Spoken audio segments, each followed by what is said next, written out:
Si è svolto venerdì 23 settembre a Mestre un convegno organizzato da Vega Formazione con l'obiettivo di analizzare la questione relativa alla sicurezza sul lavoro.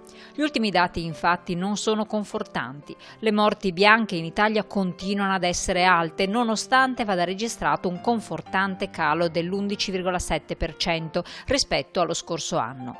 Secondo la recente indagine condotta dall'Osservatorio Sicurezza sul Lavoro di Vega, sono 562 gli infortuni mortali in Italia da gennaio a luglio 2016 e il Veneto si piazza al secondo posto, dietro solo all'Emilia-Romagna con ben 44 decessi. Un problema che spesso deve essere ricondotto alla scarsa applicazione delle norme di sicurezza da parte delle imprese del nostro Paese. Abbiamo un corpo di leggi piuttosto nutrito anche. Dobbiamo cercare di applicarlo e farlo applicare dalle imprese. E in qualche modo dobbiamo anche aiutare le imprese ad applicarlo dando degli strumenti efficaci, ad esempio in tema di formazione dei lavoratori. E obiettivo del nuovo accordo Stato-Regioni è proprio quello di fornire nuovi percorsi di formazione ai responsabili della sicurezza nelle aziende. Solo conoscendo i rischi e le possibilità per ridurli al minimo, infatti, sarà possibile avere lavoratori più preparati, più consapevoli dei pericoli delle proprie professioni e di conseguenza più sicuri.